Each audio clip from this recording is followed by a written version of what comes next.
Buenas tardes a cada uno de ustedes que tan gentilmente dispusieron de su tiempo para formar parte de esta conferencia charla.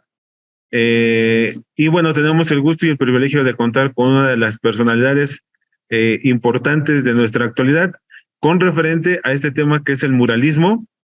quien bueno, ella se ha dedicado justo a hablar e investigar a diferentes artistas y una de ellas es Rina Lazo y justo que uno de los murales que con la que cuenta la Secretaría de Cultura y Turismo es la que tenemos aquí atrás y que es de Rina Lazo, que es Venceremos. Y bueno, a nombre del Gobierno del Estado de México, de la Secretaría de Cultura y Turismo, del Centro Cultural Mexiquense Bicentenario y la Dirección de Patrimonio Cultural del Valle de los Volcanes, le damos la más cordial bienvenida a esta charla. Y como les comentaba, pues bueno, tenemos el gusto y el privilegio de contar con la doctora Dina Komisarenko y que bueno, agradecerle enormemente que también haya dispuesto de su tiempo. Sabemos que es sagrado y muy apretado por todo lo que trae a cuestas, investigando y demás. Y que bueno, en un inicio, pues bueno, iba a ser presencial, pero bueno, por la carga de trabajo que tiene ella, se decidió hacerlo vía Zoom. Y que bueno, creo que cualquiera de las dos formas, pues bueno, era ahora sí que infaltable en esta charla, sobre todo por la exposición que tenemos, que es Sororidad, la otra mirada al arte en México, y que justo habla sobre artistas mujeres, desde el siglo XIX hasta nuestra actualidad, y artistas que también lo conforman, artistas del Valle de los Volcanes. Y bueno, voy a presentar a la doctora y que posteriormente ella ya dará inicio con su charla. Bueno, Dina Komisarenko Mirkin es doctora en Historia del Arte por la Universidad de Rutgers, Nueva Jersey, Estados Unidos, y licenciada en Artes por la Universidad Nacional de Buenos Aires, Argentina. Es investigadora titular del Instituto Nacional de Bellas Artes y Literatura y miembro del Sistema Nacional de Investigadores de México, nivel 2. En su trabajo de docencia, investigación y curaduría, Komisarenko se especializa en la historia y en la historiografía del arte y del diseño mexicano del siglo XX, en la historia del muralismo y en la producción visual de artistas mujeres, temas que aborda con un enfoque interdisciplinario en el que combina la sociología del arte, el psicoanálisis, la memoria cultural y los estudios de género. Entre sus libros destaca El olvido está lleno de memoria, la pintura mural de Arnold Belkin en el 2019, de la conquista a la revolución en los muros del Museo Nacional de Historia 2018, Eclipse de 7 lunas, Muralismo femenino en México 2017, Las 4 estaciones del muralismo de Raúl Anguiano 2014, Codo a Codo, Parejas de Artistas en México 2013, para participar en Lo Justo, recuperando la obra de Fanny Rabel 2013 y 2017, y Memoria y Futuro, Diseño Industrial Mexicano e Internacional 2006 y 2019, así como numerosos artículos y capítulos especializados publicados en libros, catálogos y prestigiosas revistas nacionales e internacionales. Y bueno, eso es parte del currículum de la doctora Dina. Y bueno, sin más preámbulo, pues bueno, cedemos cámaras y micrófonos, doctora, para que dé inicio y nuevamente agradecerle su disposición a participar con nosotros y que se enriquezca esta exposición, que justo, pues bueno, para los que no los conozcan, invitamos y que puedan apreciar esta exposición. Va a estar hasta febrero del siguiente año, entonces todavía hay tiempecito para quienes dispongan, sobre todo en este fin de puente que viene, entonces para que también haya un pretexto para este fin de semana. Bueno, doctora, adelante. Bueno, muy buenas tardes a todas y todos. Pablo, muchísimas gracias por la generosa presentación, por la invitación. Muchas gracias y felicidades al Gobierno del Estado de México, a la Secretaría de Cultura y Turismo, al Centro Cultural Mexiquense Bicentenario, por esta exposición que efectivamente dio pie a esta charla y de la que estoy segura van a salir muchísimos más estudios y muchas cosas muy interesantes. Como les decía, lamentablemente por una cuestión de agenda, en esta oportunidad no pude ir hasta ahí, pero prometo ir a visitar la exposición, realmente se me antoja muchísimo y bueno, a lo mejor en ese momento se puede organizar alguna otra cosa y muchísimas gracias a todas y todos por estar aquí, por escuchar esta charla y ojalá tengamos, aunque sea unos minutitos, para poder conversar después. Está anunciada como el muralismo en la escuela mexicana. Yo específicamente tomé dentro de este tema, que es un tema apasionante y enorme y que, según entiendo, en la exposición tienen varias obras pertenecientes a esta escuela. Tomé el caso específico de Rina Lazo, porque es una de las artistas que más he trabajado y porque creo que su caso, específicamente en lo que tiene que ver con la formación, con todos los retos que eso significa para una mujer artista, resulta muy característico, muy ejemplificador para muchas de las otras artistas que están representadas en la exposición. Para hablar de Rina Lazo resulta casi indispensable mencionarla siempre junto a su compañero de creación y de vida, él también artista muy destacado, Arturo García Bustos. Ellos constituyeron una de las parejas de artistas más hermosas de toda la historia del arte mexicano, lo que es mucho decir, porque en México se han dado muchas parejas de artistas con resultados sumamente interesantes y coincidió que Rina fue discípula de Diego Rivera y que Arturo García Bustos fue discípulo de Frida Kahlo. Entonces, esa circunstancia tan extraordinaria dentro de la vida de dos jóvenes artistas hizo que muy pronto en su carrera se convirtieran casi en el referente sine qua non de todos los estudiosos, de todos los profesionales de la historia del arte de México que asistían a su casa para que les contaran de primera mano sus experiencias con estos gigantes del arte mexicano. Eso, por supuesto, tiene un aspecto maravilloso y ellos recibían absolutamente a todo el mundo, me consta, porque tuve el honor increíble de poder visitarlos muchas veces a lo largo de sus vidas, desde que yo llegué a México hace alrededor de ya casi 30 años.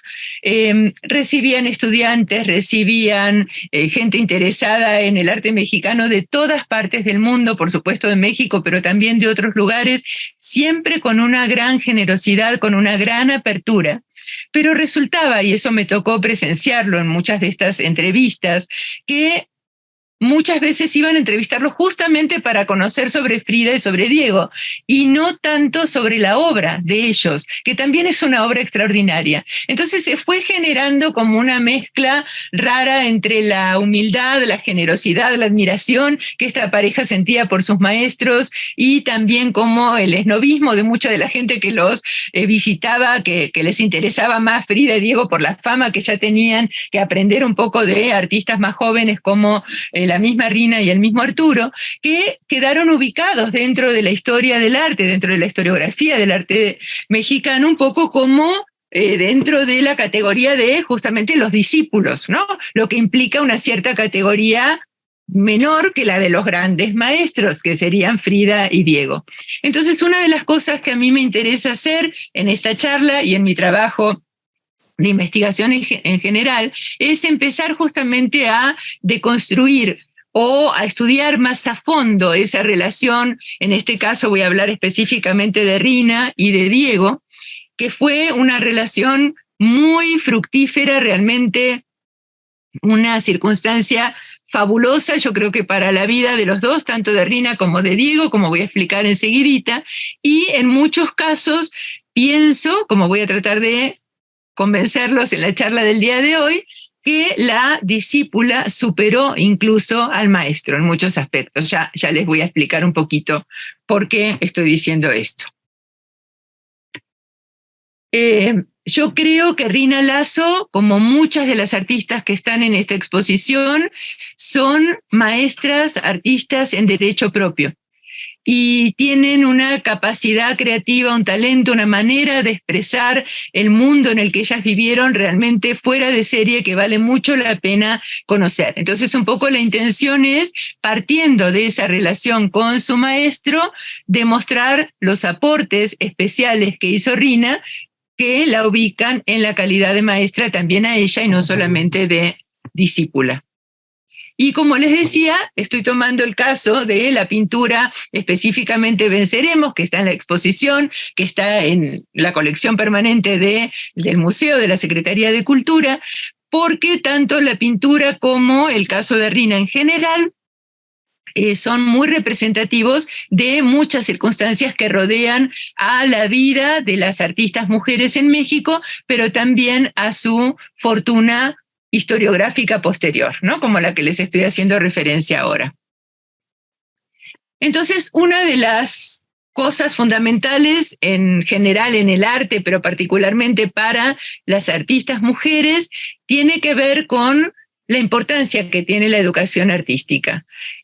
Ustedes saben que en 1971 se publicó un artículo muy famoso a cargo de una historiadora del arte feminista que se llama Linda Nochlin, en la que ella se preguntaba por qué no hubo grandes mujeres artistas a lo largo de la historia. La pregunta no era para denigrar a las mujeres y decir que no eran grandes, sino justamente para cambiar un poco el foco que hasta el momento hacía creer que realmente los únicos grandes artistas eran los hombres, y poner el foco más bien en las circunstancias sociales que permitieron o que no permitieron a las artistas mujeres desarrollarse en todo su potencial. Entonces, un poco para ilustrar esto, les puse aquí una imagen muy representativa que representa una clase en la Real Academia cuando ya se habían admitido algunas mujeres como miembros de la academia, pero como la escena está representando una clase con un modelo desnudo,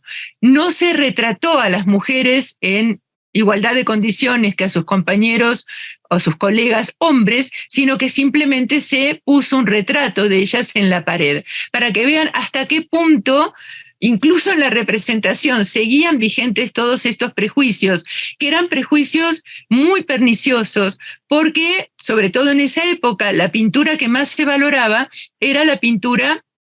que incluía la figura humana, es decir, la pintura religiosa, la pintura mitológica, la pintura histórica. Y si a las mujeres no se les permitía asistir a clases con desnudo, pues estaban en inferioridad de condiciones para ese tipo de pintura, ¿no? Porque realmente hace falta conocer muy bien la anatomía para poder representar a la figura humana. En el caso de las mujeres artistas que quisieron dedicarse a la pintura mural, como es el caso de Rina Lazo, la situación, incluso a principios del siglo XX y mucho tiempo después, era todavía más complicada, porque realmente la pintura mural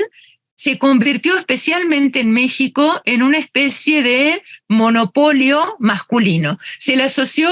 casi desde el vamos, en parte por la misma narración que quisieron generar alrededor de sus personas los así llamados tres grandes, ¿no?, de la pintura mexicana, Rivera, Orozco y Siqueiros, y eso hizo que el ámbito de la pintura mural resultara de muy difícil acceso para la mayor parte de las mujeres artistas. Un caso excepcional dentro de esta historia de la educación artística de la pintura mural es precisamente el caso de Diego Rivera, que aquí lo vemos rodeado de estudiantes en algún momento que estaba pintando en la ciudad de Nueva York. Y en la Ciudad de México se dice que durante muchos años Diego Rivera recibía alrededor de 20 cartas por día de estudiantes de distintas partes del mundo que querían venir a México a trabajar con él. Y esto es súper importante y súper llamativo, porque Diego también tenía fama de que era un explotador terrible con sus asistentes, con sus estudiantes, que casi los hacía trabajar hasta que caían desmayados. Él tenía una capacidad de trabajo extraordinaria y bueno, pretendía que todo el mundo estuviera a la par. Y dentro de esos estudiantes de los que él podía elegir, que como les digo eran muchísimos, Diego siempre aceptó, y es un caso realmente único en todo esto, a muchísimas artistas mujeres, como por ejemplo Rina Lazo, artistas mujeres que venían de distintos países de América Latina, de Europa, que no necesariamente después terminaron dedicándose a la pintura mural, porque no solamente la formación, sino también el tener encargos en pintura mural siempre fue mucho más difícil para las mujeres, pero que sí aprovecharon muchísimo las enseñanzas que tuvieron con Diego Rivera y desarrollaron carreras artísticas, a lo mejor en otras áreas, como por ejemplo la fotografía o alguna otra. Pienso, por ejemplo, en el caso de las norteamericanas, Joan Robinson, Marion y Grace Greenwood. Ellas sí hicieron carrera como muralistas muy importante en los Estados Unidos. En el caso de las europeas, Fanny Rabel, que llegó muy joven aquí y que también pasó en algún momento por como asistente, digamos, de Diego Rivera y también de Siqueiros, María Luisa Martín, española, Nicolette Ruiz Dupuy, francesa, muchas mujeres, como pueden ver en estas fotografías. Y en el caso particular de Rina, creo que la relación fue particularmente afortunada, ellos siempre se llevaron muy bien. Rina hablaba de Diego con muchísimo cariño y esto a mí también se me hizo tremendamente importante porque en general hoy Diego Rivera está como muy satanizado, ¿no? Por toda la relación complicada que tenía con Frida, porque sabemos que tenía muchísimos amoríos, pero Rina siempre sostuvo que con ella fue, y con la mayor parte de las mujeres, un caballero absoluto y muy generoso en sus enseñanzas. Entonces eso también es interesante porque muchas veces venimos como con ciertos prejuicios que no nos permiten ver un poquito más allá. Y la relación fue realmente una relación extraordinaria que por supuesto tuvo que sobreponerse a muchos de los prejuicios de la época. Para ilustrar algunos de esos prejuicios, les traje algunas imágenes. Por ejemplo, esta que vemos aquí de Frente a Frente, una de las revistas más importantes de la época, la revista de la Liga de Escritores y Artistas Revolucionarios, la LEAR, y publicaron en 1937 esta caricatura. Un poco la idea era hablar mal o reírse de los trotskistas en México, pero de paso también están señalando algo complicado de la relación del muralismo con las mujeres artistas, porque fíjense que acá en primer plano está Diego, atrás aparece esta mujer que la están caracterizando con esta cofia como una sirvienta que habla medio mal, dice: señor, don Diego, ya termina el cuadro, se venga, fírmelo. Está hablando un poco, aunque no haya sido la intención fundamental de esta caricatura, de esta supuesta explotación de Diego de las artistas mujeres, que era un poco la fama que tenía, y entonces para realmente trabajar con él pues había que tener una convicción muy grande y poder oponerse o poder resistir, ¿no? Justamente a todos estos estereotipos y a esta mala fama que le podía crear el hecho de estar trabajando de forma tan cercana con Rivera. En algunos recortes de épocas posteriores, como por ejemplo este que vemos acá, dedicado justamente a los ayudantes de Diego Rivera, la vemos a Rina, aquí de este lado, y el artículo decía que como siempre iba con jeans, con overalls, parecía, aquí lo pueden leer, un mozalbete, es decir, un muchacho, un poco como cuestionando también la feminidad de una mujer que se dedique a la pintura mural. En esta otra, lo que señalaba el artículo es que Rina, como era mujer, siempre tenía que irse más temprano de todas las actividades porque tenía que ocuparse también de las labores domésticas y, bueno, más adelante también de la crianza de su hija, ¿no? Todos estos estereotipos a favor, en contra, opuestos, pero muy presentes en toda la crítica de la época. Y esta última, que alude más bien a la belleza con la que se asocia normalmente a las mujeres, dice: la presencia de Rina, hablando nuevamente del contexto de sus ayudantes, les da animación y presta una nota graciosa y amable al grupo, ¿no? Que hoy en día un comentario así como que sería totalmente inaceptable, porque una mujer va a dar esa nota graciosa y amable, o lo puede hacer tanto, digamos, como sus colegas varones. Obviamente, tanto Diego Rivera como Rina Lasso fueron más inteligentes, más vanguardistas que todo esto, pudieron resistir todo eso y, como les decía hace un ratito, desarrollaron una relación extraordinaria de maestro y de discípula que vivió durante muchos años. De hecho, se prolongó hasta la muerte del maestro, y aquí les traje una dedicatoria que le hizo Diego en un momento, que dice: Rina Lasso, pintora de gran talento, mi amiga dilecta, mi mano derecha, una de mis mejores ayudantes, ¿no? O sea, realmente era una relación muy cercana, y Diego, por supuesto, que apreció el talento de una de sus discípulas más distinguidas.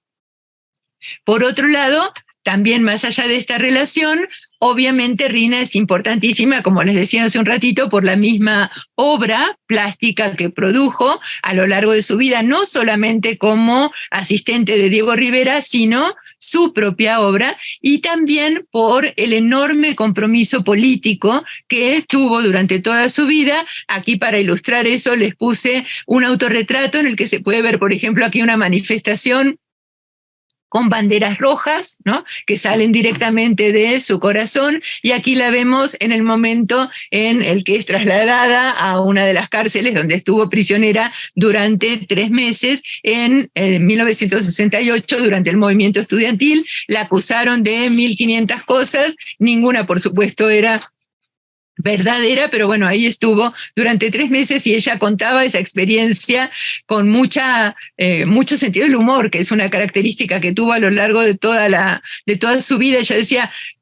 ahora creo que no aguantaría una cosa así, pero en el momento se me hizo hasta interesante. Convivíamos con las presas normales, hizo una serie de dibujos preciosos de las mujeres en la cárcel, pero bueno, eso habla también un poco de la entereza de carácter y de las convicciones tan fuertes, tan consistentes que tuvo a lo largo de toda su vida. Ella era de origen guatemalteco, pero muy temprano ganó una beca del gobierno de su país para ir a estudiar al exterior, y ella decidió, como muchos jóvenes de aquel momento, venir a México justamente porque le interesaba muchísimo el movimiento muralista, que en ese momento estaba siendo conocido en distintas partes del mundo y que presentaba una oportunidad extraordinaria porque ofrecía justamente el por fin empezar a romper como ese hiato, esa separación tan grande que se había venido dando a partir sobre todo de las vanguardias artísticas del siglo XX entre los artistas y la sociedad de su propio tiempo, que quedaban como alienados, como sin entender lo que estaba pasando. El muralismo mexicano, por el contrario, se propuso de forma muy radical el ser un arte para el pueblo, y eso resultaba muy atractivo para mucha gente, entre los que podemos encontrar, por supuesto, a la misma Rina. Rina empezó, cuando llegó a México, empezó a tomar clases en la Escuela de la Esmeralda, que en ese momento era una escuela muy nueva y de carácter más alternativo que la academia, por supuesto, y ella contaba que en una de las clases que estaba tomando sobre técnicas y materiales con el maestro Andrés Sánchez Flores, el maestro le pasó una notita, así como en secreto, donde la invitaba a ser asistente de Diego Rivera. Y ella contaba también, riéndose, que se la pasó así en secreto porque realmente ese era un ofrecimiento que generaba muchísimos celos en sus compañeros, porque todo el mundo quería tener esa oportunidad. ¿Por qué se la dieron a Rina? Porque Andrés Sánchez Flores se dio cuenta de el talento enorme que tenía esta joven estudiante y de la disciplina también, ¿no? Era muy puntual, era muy responsable en todo lo que hacía, y le pareció que efectivamente iba a poder ser una buena asistente, y gracias a eso tuvo esta oportunidad maravillosa de conocer a Diego Rivera. Lo asistió prácticamente en todas las obras grandes en las que participó Rivera desde que Rina llegó a México, en el mural de la Alameda, donde la vemos ahí, está pintando una parte en el lado derecho de la diapositiva, en el Cárcamo de Río Lerma, en los murales de la UNAM, ahí coincidió con Arturo García Bustos, en el mural del Hospital de la Raza, que ven aquí, en la Gloriosa Victoria, que no es un mural, pero que es una pintura de dimensiones monumentales, casi como un mural, y a la que vamos a volver más adelante, porque me interesa justamente que la tengamos presente para comparar con la obra Venceremos, de la que vamos a hablar con más detalle enseguidita. Y bueno, con respecto a las enseñanzas de Rivera, Rina contaba que básicamente lo principal era, por supuesto, la práctica, si no hay otra manera de aprender a hacer pintura mural que pintando, que en un primer momento, cuando llegó a la Alameda, que fue el primer mural en el que ella participó, le daban tareas menores como moler los colores, traspasar el dibujo a la pared, todo ese tipo de cosas, hasta que Diego Rivera quedó convencido que sí, que realmente tenía la capacidad para hacer estas cosas. Le pidió entonces ver su propia obra, y una vez que vio que, además de hacer todas esas cosas con mucha diligencia, también tenía talento para crear otras cosas, le empezó a dar cada vez más responsabilidades importantes, como por ejemplo el unir las distintas jornadas. Ustedes saben que en la pintura mural se trabaja lo que se puede hacer en un día, ¿no? Por eso se habla de una jornada de trabajo. Y al día siguiente se continúa, y es muy importante unirlas, y parece que Rina, de hecho, estaba muy orgullosa de sí misma porque tenía una gran capacidad para hacer ese trabajo con una gran delicadeza, de manera que prácticamente no se notaban. Y después le empezó a dar otras cosas más de mayor responsabilidad, como por ejemplo detalles, ¿no?, de las vestimentas, del sombrero, de las hojas, de las letras de los periódicos que están en el mural, de las medallas, del famoso general Medallas, que ella decía que le generó un problema tremendo porque no tenía medallas reales para copiar, ¿no? Entonces se empezó medio ahí a inventar y quedaron fabulosas. Las medias y los botines de Diego. Y cuando el mural quedó terminado, le tocó presenciar todo el escándalo enorme que se armó alrededor del mural cuando Diego lo presentó y había escrito esta frase que ven aquí: Dios no existe, que generó todo tipo de conflictos, y creo que esta también fue una experiencia muy valiosa, muy importante para Rina, que era muy jovencita, como para entender, ¿no?, de entrada, que realmente lo que uno hace incluso en el ámbito artístico, pues tiene consecuencias muy grandes, ¿no? Porque como ustedes saben, este mural pues quedó clausurado durante mucho tiempo, hasta que finalmente Diego cedió y tapó esa inscripción. Con respecto a las enseñanzas de Diego, también comentaba Rina que otra cosa muy valiosa, aparte de toda esta cuestión técnica y práctica que les comentaba recién, era que le pedía muchas veces que consiguiera material fotográfico para tomar o una figura completa o algún detalle de carácter histórico. Todo eso la acostumbró a Rina también desde muy joven a saber qué importante era toda esta cuestión de documentación histórica que está detrás de la mayor parte de los grandes murales de la Escuela Mexicana de Pintura. Otras veces le pedía que posara con algún movimiento. Aquí lo que vemos es una escena en la que está Rina nadando, y la que está acá en primer plano es la hija de Diego Rivera, Ruth, y ella, en un recorte que reproducía justamente ese pedacito de este mural, anotó: esta aquí soy yo nadando,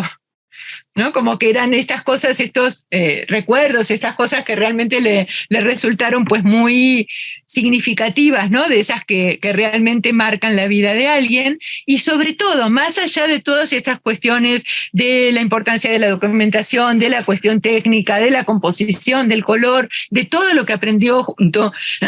a Diego Rivera, lo que más valoraba Rina, y creo que la mayor parte de sus discípulos están de acuerdo en esto, es la capacidad enorme que tenía Diego para seguir trabajando y para recibir a todo tipo de invitados,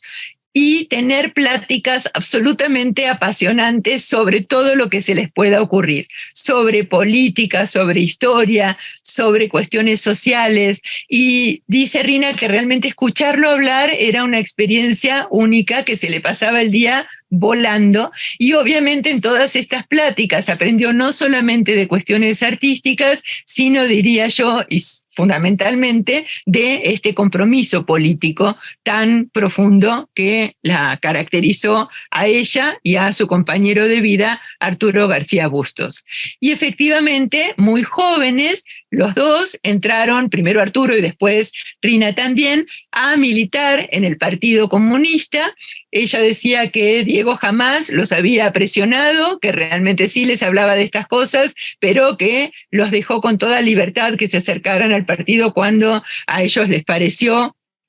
oportuno. Y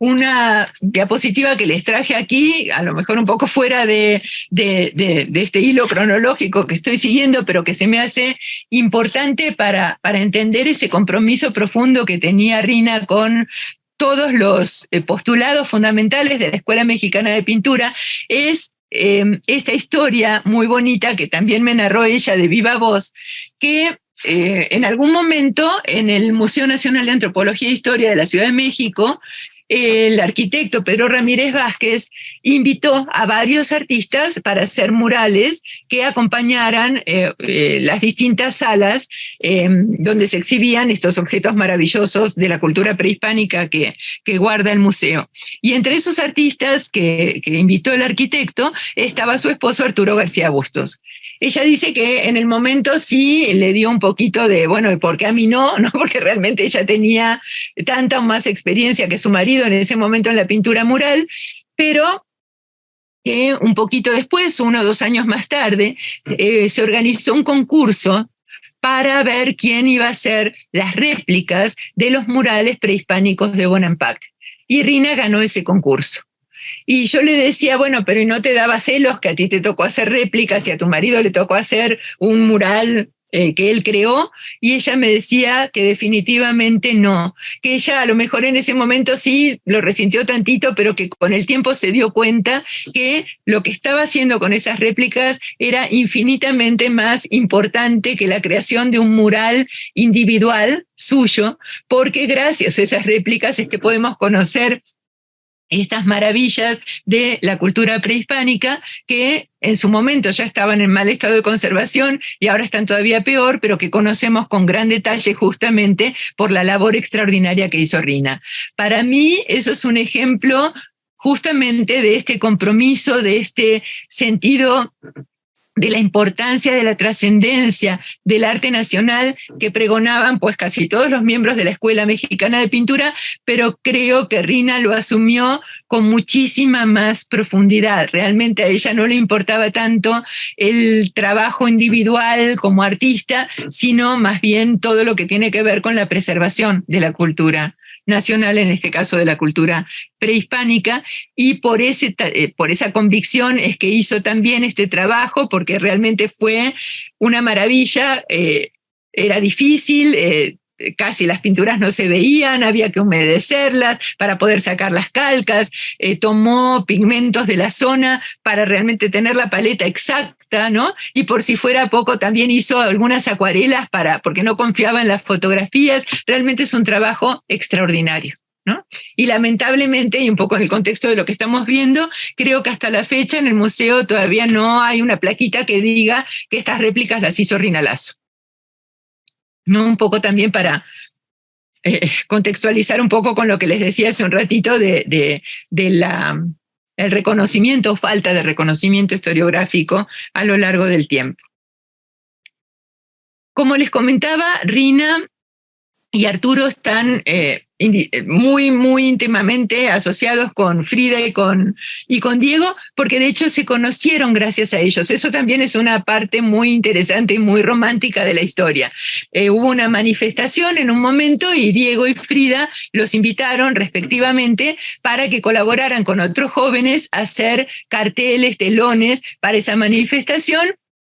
y ahí empezaron a frecuentarse, participaron en algunas exposiciones juntos, y bueno, ahí inició esta historia de amor que les comentaba, que duró durante toda la vida de los artistas. Otra influencia clave, como les decía hace un ratito, fue su militancia en el Partido Comunista Mexicano, y también la oportunidad que tuvieron los dos jóvenes en ese momento de asistir a varios festivales de la juventud, que eran eventos internacionales que se organizaban en distintas partes del mundo, y que ellos, cada vez que se acordaban de estas cosas, realmente se les llenaban los ojos de lágrimas, porque acuérdense que estamos hablando ya de la época de la plena Guerra Fría, ¿no? Y de repente ver un grupo así tan enorme de jóvenes, todos comprometidos por luchar por la paz en el mundo, realmente es algo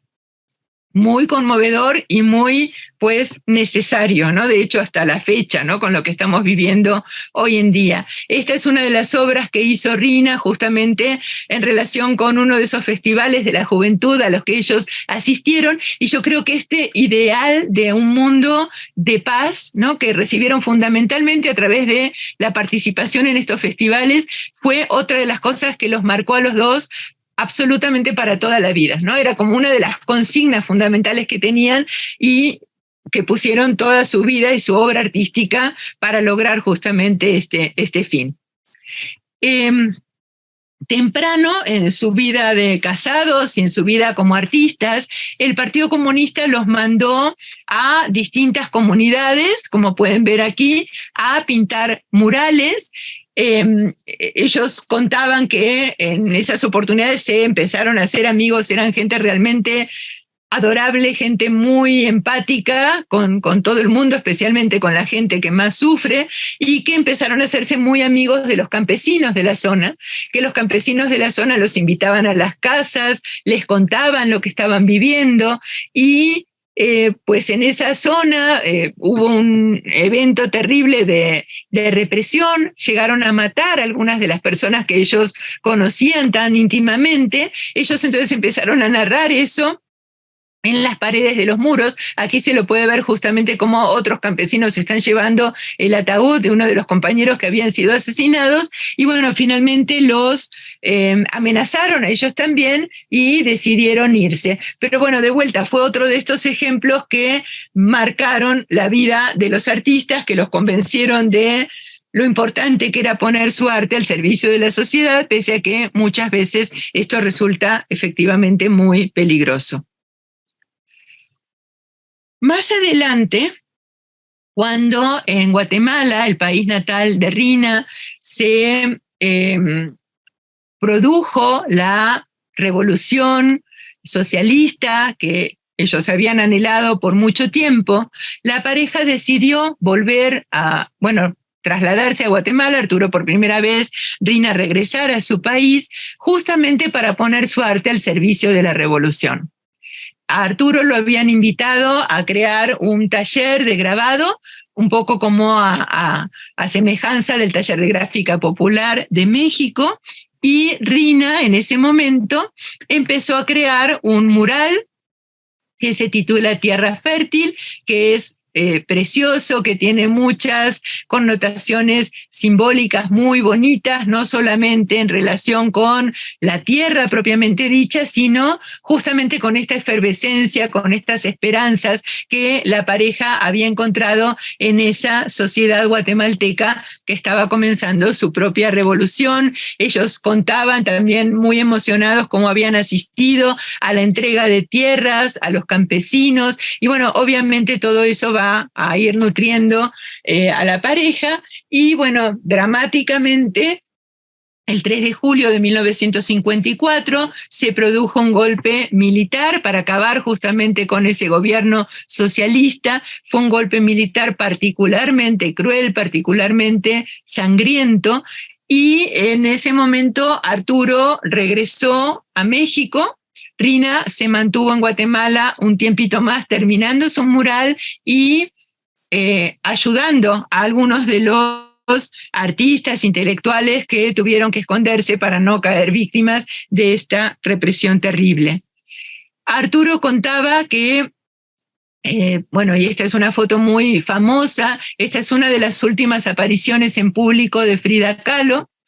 Justamente aparecen ahí Frida rodeada por Juan O'Gorman, por Diego Rivera, por otras personalidades de la época, en una manifestación en contra de la intervención estadounidense en Guatemala. Por supuesto que siempre Frida y Diego fueron muy activos en muchas causas, pero en este caso en particular mi impresión es que les llegó todavía más de cerca todo esto que estaba pasando porque lo vivieron directamente sus queridísimos discípulos Rina y Arturo. Cuando llegó Arturo a México, una de las primeras cosas que hizo fue ir a visitar a Frida, que ya se encontraba muy mal de salud. De hecho, en la fotografía anterior se dice que ya tenía una neumonía y a pesar de eso fue a manifestarse en contra de esta intervención, y que la Casa Azul, que acá la vemos representada en una imagen justamente del mismo Arturo, estaba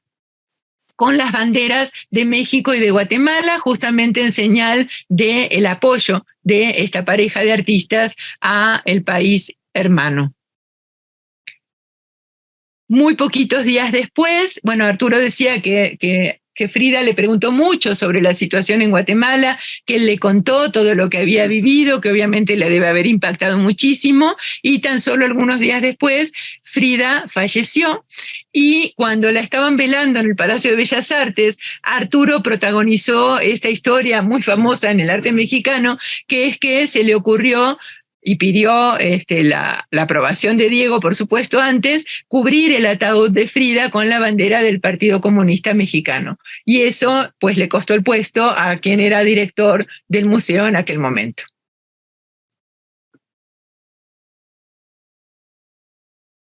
Al poco tiempo, cuando regresa Frida a México, por supuesto va también a visitar al maestro Rivera, que también le pide que le cuente todo lo que había vivido ahí, le pide que pinte como una reproducción chiquita del mural que había creado Rina en Guatemala, y Arturo empieza a hacer, y termina al poco tiempo, una serie extraordinaria de grabados que se titula Testimonio de Guatemala. Acá les estoy mostrando nada más una que creo que es muy representativa de estas esperanzas de Arturo, que pese a todas estas cosas terribles que les tocaron vivir, nunca perdió ni hasta el final la fe, ¿no?, en la humanidad. Y se titula Porque esta tierra volverá a nacer, ¿no? En toda esta serie de grabados narra pues todo lo que habían vivido con la Revolución Socialista, la represión terrible con el golpe de Estado, pero termina con esta imagen que muestra que él creía que finalmente pues se iba a volver a esta situación de justicia social para todos que para él representaba la revolución. Rina también hizo varios grabados en relación con Guatemala, no son tan conocidos, pero ahí están y son maravillosos, y ella también escribió varios artículos muy interesantes en relación con todo esto. Bueno, como les decía, Diego muy interesado por todo lo que había pasado, pese a que durante la mayor parte de su carrera, en la mayor parte de sus murales o pinturas de gran formato, se dedicó más bien a la pintura de la historia nacional de México. En 1954, es decir, en el año del golpe de Guatemala, realizó esta pintura que tituló Gloriosa Victoria, y que se refiere precisamente a toda esta historia que les estuve contando. Específicamente, fíjense que aquí aparecen gente cargando plátanos, porque la Revolución Socialista había empezado con la expropiación de la United Fruit Company, esta compañía, pues, famosa, pero famosa mal en toda América Latina, justamente por la explotación de sus trabajadores. Y pone unas escenas realmente escalofriantes, aquí toda la represión, el encarcelamiento de los campesinos, y en la parte central hace algunos retratos donde claramente denuncia la intervención estadounidense en Guatemala. Este personaje que está aquí en el medio, John Foster Dulles, era el secretario de Estado de Estados Unidos. Aquí aparece Allen Dulles, que era el director de la CIA en aquellos años, Jean Périfoy, que era el embajador de Guatemala el embajador de Estados Unidos en Guatemala, Carlos Castillo Armas, que era un militar que finalmente fue nombrado como presidente por el golpe militar y le está dando la mano al secretario de Estado norteamericano. Pone también a Mariano Rosell Arellano, que era el arzobispo de Guatemala cuando se produjo el golpe. Pone a otros soldados que, como ven acá, están recibiendo dinero, ¿no?, por participar, por aliarse con los Estados Unidos para protagonizar este golpe. Y en el primer plano, esta cara es la de Dwight Eisenhower, el presidente de los Estados Unidos, que pone en una bomba, ¿no? Realmente como acusándolo, pues, de toda esta explosión terrible de represión que les acabo de mencionar. ¿Por qué hizo esa pintura en ese momento Diego? Como les comentaba, bueno, obviamente era un acontecimiento que conmocionó a todo el mundo y que a él como militante del Partido Comunista le impactó, pero durante casi toda su carrera, la mayor parte de las pinturas de Diego habían sido sobre la historia de México. ¿Por qué en este momento? Bueno, por un lado, él tenía varios amigos de origen guatemalteco, amigos muy destacados como Luis Cardosa y Aragón, Miguel Ángel Asturias, es decir, que estas historias de lo que había pasado les estaban llegando de forma muy directa. Por otro lado, por esta relación íntima que les comentaba con sus discípulos, con Rina y con Arturo, y de alguna manera también como un homenaje, creo yo, a la misma Frida, que había participado, como les comentaba, su última aparición pública había sido justamente en esta manifestación en contra de la intervención de Estados Unidos, y en este sentido es interesante lo que contaba Rina también, que cuando estaba haciendo esta pintura en la que ella también lo asistió, le dijo que al día siguiente se pusiera, llegara a posar para el maestro con una camisa roja. Este es el retrato que le hizo a Rina en ese momento, y la camisa obviamente nos trae recuerdos de esta imagen famosa de Diego que representó a Frida repartiendo armas, ¿no? Entonces, como una especie de asociación, de homenaje a su esposa. Rina, además de posar, por supuesto, participó en la obra, sobre todo en esta escena de la cárcel, y ella contaba también muy asombrada y con mucho orgullo que el maestro quedó tan impresionado por la calidad de ese trabajo y obviamente por toda la información que ella le había dado para nutrir esta pintura, que le pidió que la firmara. Una práctica que no era pues para nada común con el maestro, ¿no? Y sin embargo, en este caso le dijo que realmente era casi como la coautora, ¿no?, de esta obra. Y por supuesto la obra también tiene muchas reminiscencias de la obra de Arturo García Bustos, específicamente de Testimonios de Guatemala y también de otras obras posteriores. Bueno, creo que tengo que ir acortando un poquito para no quedarme sin tiempo, pero acá les quiero contar que aparte de esa visita tan importante que tuvieron a Guatemala, la pareja viajó muchísimo, viajaron por Rusia, hicieron apuntes, participaron de muchas actividades, viajaron a Corea del Norte en 1957. Esto es importante porque es otro de los grandes episodios terribles de la Guerra Fría que ellos estaban viviendo, y obviamente pudieron ahí admirar gran parte de la cultura, de las tradiciones, pero también de toda la destrucción que se había producido después, durante la Guerra de Corea. Y viajaron también a China, y en 1959, es decir, apenas unos 2 años después de la muerte de su maestro, de Diego Rivera, Rina decidió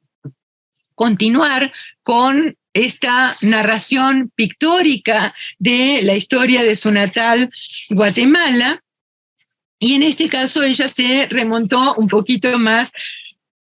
atrás, antes de esta historia que les estaba narrando, de otra famosa represión que hubo. Por eso representó en el centro a este campesino asesinado, rodeado por otros campesinos, y nuevamente puede verse la acusación directa, frontal, a la intervención norteamericana en estos paracaidistas que aparecen por aquí, que Rina describía como con muchas caras, porque lo que ella decidió hacer en esta pintura, Venceremos, fue justamente como esta acusación de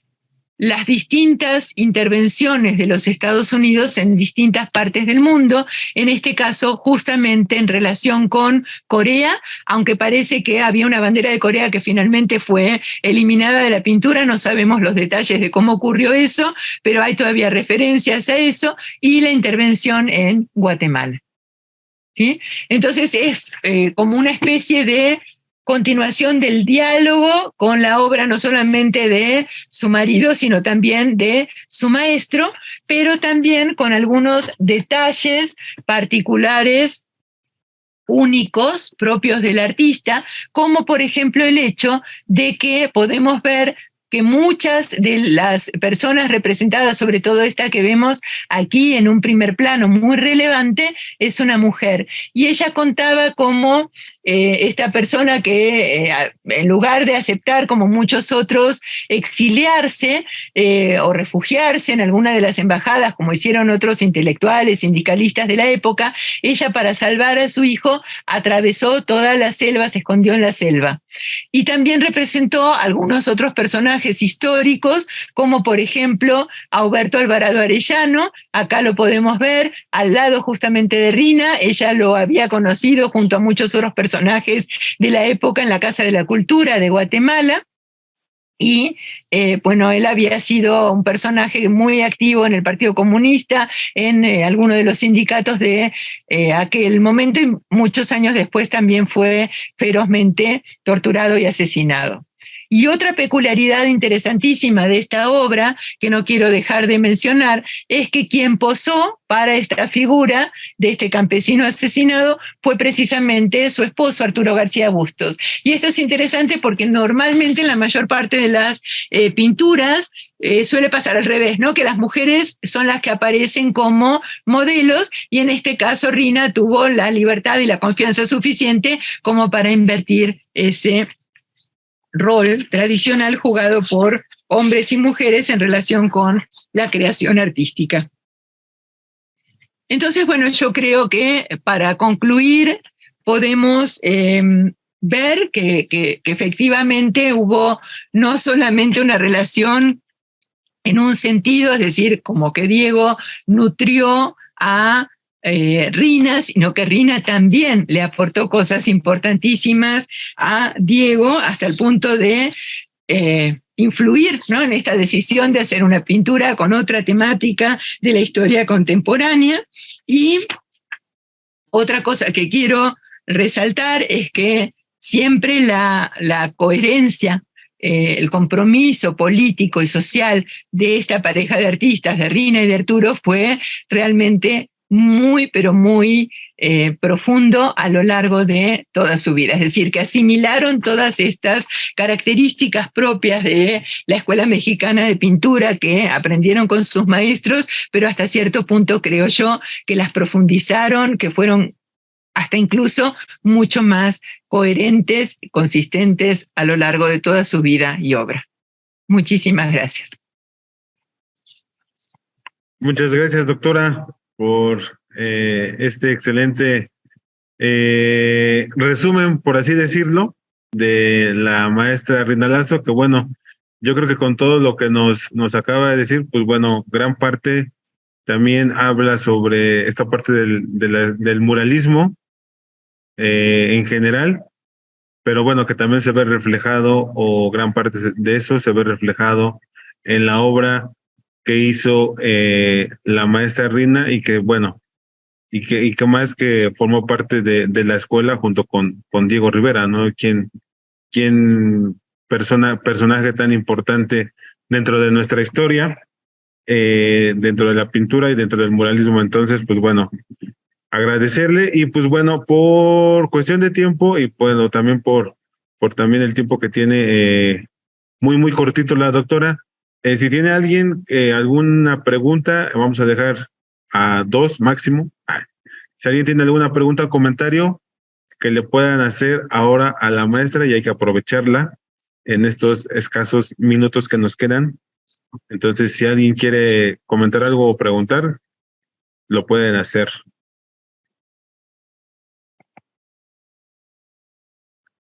Adelante, Jorge Rojas. Muchísimas gracias, maestra. Pues de antemano un agradecimiento por aceptar la invitación. Muy interesante, nos sirve bastante a nosotros aquí dentro del Centro Cultural Mexiquense Bicentenario el escucharla, porque pues, es un referente prácticamente, Rina Lazo, de toda la cuestión pictórica, y bueno, la tenemos como una de las obras principales de esta exposición de sororidad. Mi pregunta es, hablando de esta sororidad, ¿ella rompe con estos esquemas o más bien se adapta o es parte inclusive para permear en la situación pictórica? Actualmente,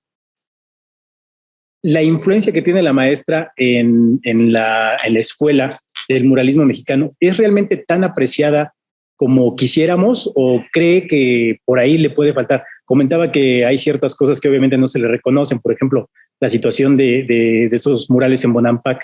pero ¿cree que realmente sea valorada como debiese ser valorada y cuál es nuestra función como promotores de la cultura para poder aumentar este reconocimiento? Sí, muchísimas gracias, Jorge, por los comentarios y por la pregunta, que realmente es muy interesante y que de vuelta se aplica no solamente a Rina, sino a muchas de las artistas que tienen en este momento en exhibición, que son artistas fabulosas. Yo creo que felizmente todo esto está cambiando, ¿no? Por ejemplo, en el caso de Rina Lazo, bueno, no solamente están los estudios de algunos académicos y los míos propios sobre su obra, sino que este año tuvimos un evento fabuloso, no sé si tuvieron oportunidad de visitarlo, pero su último mural, Xibalbá, el inframundo de los mayas, que es un mural hermosísimo, poético,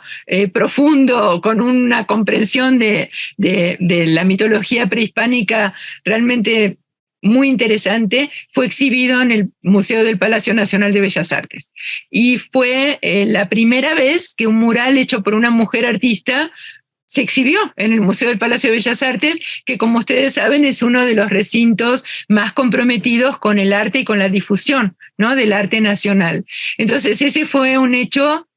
muy significativo que yo creo que funciona un poco como un termómetro de estos cambios que finalmente estamos empezando a vivir.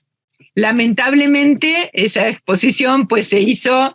un par de años después, cuando Rina ya había fallecido, ¿no? Qué hermoso hubiera sido poder tenerla ella ahí, pero bueno, por lo menos tuvimos un mural que es fundamental, ¿no? El legado que nos dejó. Entonces yo creo que ese es el tipo de cosas que tenemos que hacer, como la exposición, esta sororidad, que me encanta también, como les decía, quiero ir a verla y me encanta el título, porque esa es otra de las cosas que no se han estudiado tan a fondo, ¿no? Como que normalmente, sobre todo cuando tratamos el trabajo de mujeres artistas, lo vemos como una excepción, ¿no? Cada mujer parece como que, bueno, tuvo o un talento o unas circunstancias especiales que le permitieron hacer su carrera, pero siempre como de manera aislada, ¿no? Y a veces eso tiene hasta connotaciones negativas. Por ejemplo, pues el caso más sonado, por supuesto, es el de Frida, ¿no? Que se dice, pues bueno, como no pudo tener hijos, entonces se dedicó al arte, ¿no? Básicamente eso es lo que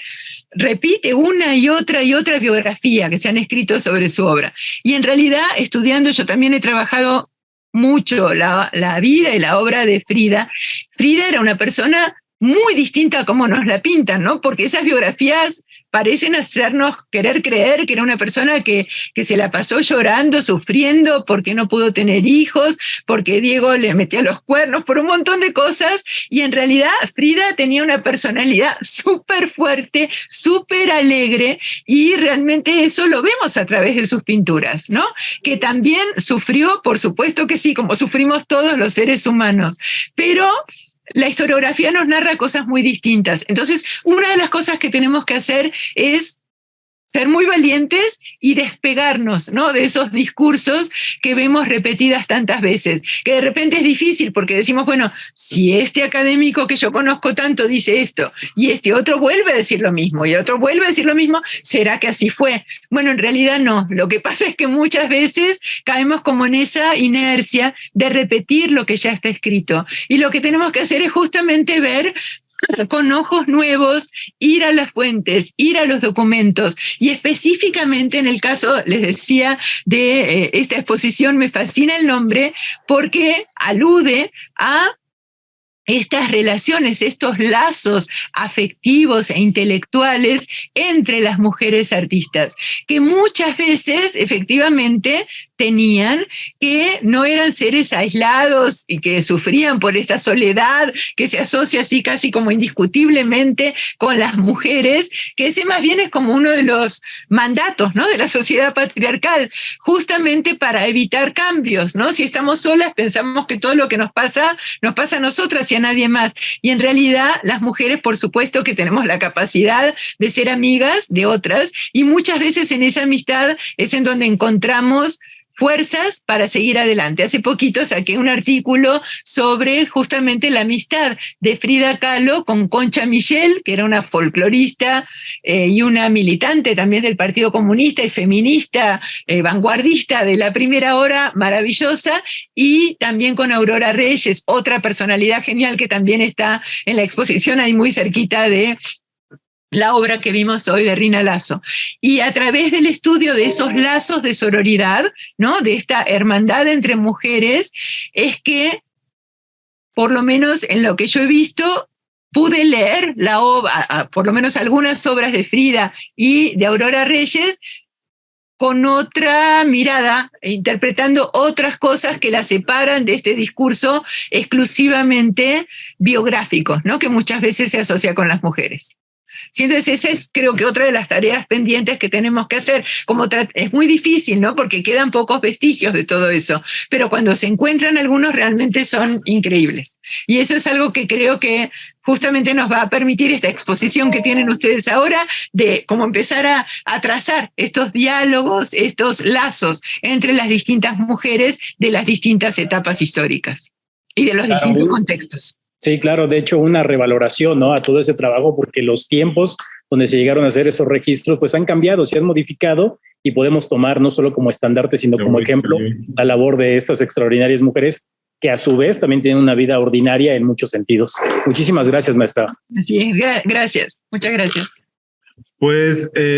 bueno, quisiéramos que hubiese más preguntas y demás, pero bueno, por falta de, bueno, en este caso por el tiempo que nos apremia con respecto a la doctora, podríamos cerrar esta participación y nada más, por último, ya para cerrar, si nos podría decir, doctora, ¿qué es para usted sororidad? Pues sí, lo que les comentaba recién, básicamente es esta hermandad, ¿no?, entre mujeres. Y creo que es una de las fuentes más importantes que nos sostienen en la vida, tanto en la vida personal, pero también muchas veces en la vida profesional. Sí, pienso, por ejemplo, en mi caso concreto, en la publicación del libro Eclipse de 7 lunas, ¿no?, que trata sobre las mujeres muralistas en México. Creo que no lo podría haber hecho si no es por este apoyo sororo que tuve con algunas de mis más queridas amigas y colegas, como por ejemplo Karen Cordero, que escribió el prólogo, la editora de Artes de México, que vio que era un tema que realmente valía la pena de ser publicado. Son todos estos lazos que nos unen a las mujeres, repito, tanto en el plano personal, íntimo, como también en el plano social y profesional. Ok, bueno, gracias, doctora, por todo lo que nos acaba de decir, y también agradecerle a cada uno de los que participaron el día de hoy, que tuvieron a bien a disponer un poco o mucho de su tiempo y conocer un poco también sobre la maestra Rina Lazo, su historia, el muralismo en general, y pues sobre todo también por conocer y que nos hablara mucho la doctora Dina Komisarenko. Nuevamente, doctora, no tengo con qué agradecerle más que nuevamente decirle gracias por disponer de su tiempo y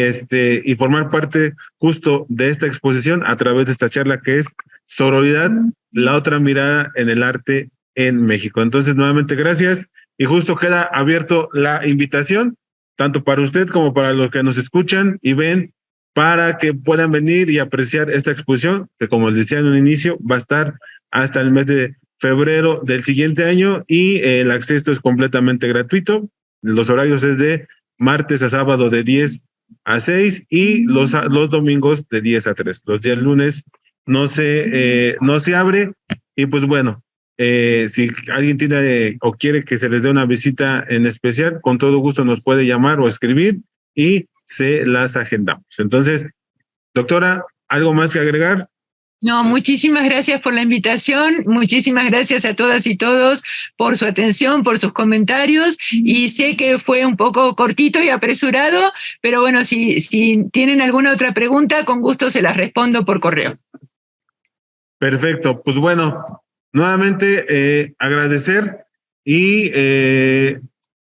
esperemos vernos. Les decía,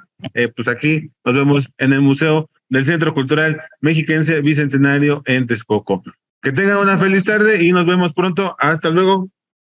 Gracias.